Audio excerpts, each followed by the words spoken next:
Hi everybody, I hope that you're having a great day. Today I'm going to be bringing you my January and February combined book haul. And as you'll be able to tell, my book buying ban is going so well for me. The first book that I picked up was a pre-order, and that is The Shock of the Fall by Nathan Filer. This was actually recommended to me by a Barnes & Noble seller. This was like last November, I think, when I was looking for Schizo originally, and they were totally sold out of it. I was really upset, but the next time I came back for it, they had it, but that's neither here nor there.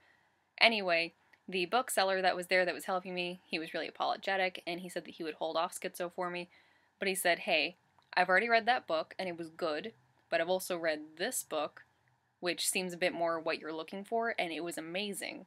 So he had me pre-order it because for whatever reason, I think it already came out in the UK last summer or something, but with BarnesandNoble.com you had to pre-order it, and it came out, I think, January 8th. So I've had this for a little while now, and originally when he tried to get me to buy it in the store, and I thought he was just trying to move pre-orders, honestly, but then he had me read the blurb, and I was 100% sold. This is about a 19-year-old boy named Matthew who's struggling with an ambiguous mental illness and his grief over his older brother dying when they were kids. The story is pretty much his non-linear retelling of his entire life leading up to his hospitalization and what exactly happened to his older brother. So I'm really interested in that. I'm generally super critical of any kind of books that portray mental illness because, let's face it, the media really waters them down or turns them into stereotypes. It's way too rampant, and it's something that we need to correct in books, in TV, in movies. And from what I've heard and from what I've read of the outstanding reviews for this book is that this does the subject so much justice. And also the cover is just plain beautiful. And next I picked up the first two books in the Starbound trilogy, These Broken Stars and This Shattered World, co-written by Amy Kaufman and Megan Spooner. This is a sci-fi thriller romance series made of 3 companion novels, each with their own couple and self-contained story, but they all eventually make cameos in each other's stories and kind of link up into this cohesive trilogy. The first book, These Broken Stars, centers around this girl named Lilac whose father owns like the equivalent of the Titanic, I think, but as a luxury space cruise liner instead. An accident occurs, and Lilac and this other boy named Tarver are crash-landed on this completely deserted alien planet, and no one knows where they are. So it's pretty much how these two virtual strangers who come from very different backgrounds have to put aside their differences and pretty much survive against all the odds. The second one, This Shattered World, is all about this girl named Jubilee, who is a young space officer in charge of containing the rebel movement against the space government. She gets captured by the leader of the rebellion, Flynn, and they somehow end up with both sides of the conflict after them. So it's going to be really interesting to see how their very, very conflicting ideologies play out in the wake of persecution. I also went ahead and downloaded the novella This Night So Dark off of BarnesandNoble.com because it was free, and it's supposed to provide a little bit of context to connect these first two books in the series. The third and final book, Their Fractured Light, is set to come out sometime this November, I believe. I plan on getting caught up on the series in April, so unless it's absolutely terrible, I'll be pre-ordering that third book very soon. And next I have How to Read Literature Like a Professor by Thomas C. Foster. It's supposed to be sort of a tongue-in-cheek guide to looking for classic symbolism and plot devices in literature, with sections titled, He's blind for a reason, you know, and yes, she's a Christ figure too. I'm imagining this like the TV Tropes website, which is one of my favorite websites, and if you haven't been there before, go check it out. It's hilarious and so smart, and I'm expecting this to be a real treat if it's anything like that. And then I picked up I'll Give You the Sun by Jandy Nelson. I just finished this and I really, really enjoyed it. It follows these two fraternal twins, Noah and Jude. Noah's narration takes place when they're 13, and he's this shy, artistic boy who doesn't have any friends and has to deal with bullies all the time. His sister Jude, though, is this beautiful, outgoing surfer girl, and essentially is opposite in every way, but despite this, they're extremely close.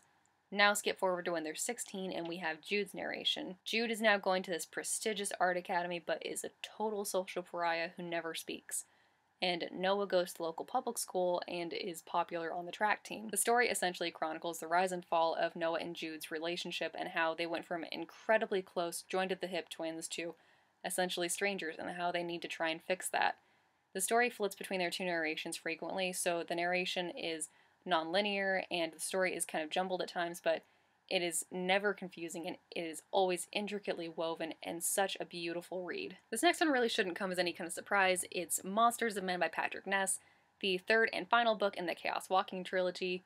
And no, I still haven't started it yet, and Yes, I should probably see if I even like the series before investing in the whole thing, but I have very little impulse control, so please bear with me and try not to judge too hard. Oh, and I downloaded New World, the short story prequel to the series that is also free at barnesandnoble.com. So there's that.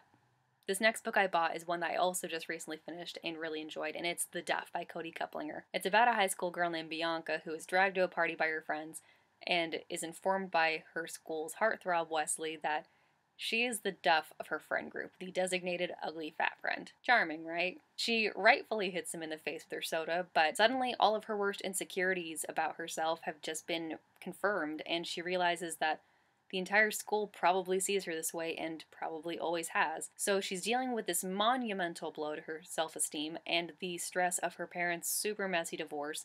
And Bianca needs to just let out some steam. And so she, through some strange circumstances, she and Wesley start up this purely sexual secret relationship where they can just be an outlet to each other. And they come to rely upon each other for very different reasons. And it was a very interesting premise, so I'm gonna recommend this book. But it did follow a lot of like high school contemporary cliches, so be warned for that. The movie adaptation for this book recently came out, and while it was an okay movie, I will admit that I cracked up a couple of times.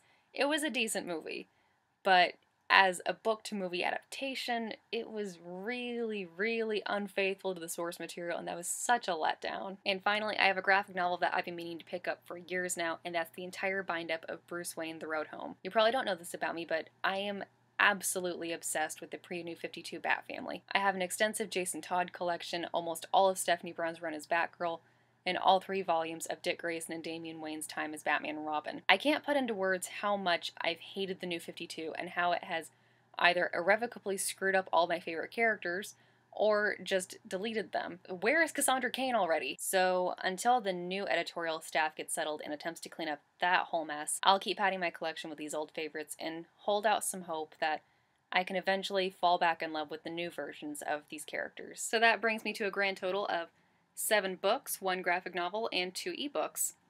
Despite the book buying ban, I'm actually pretty happy with these picks, so I'm not going to feel too guilty about it, but I do feel pretty bad that I already have a couple books for a March book haul. Anyway, thanks for watching. I'll see you guys next time. Bye!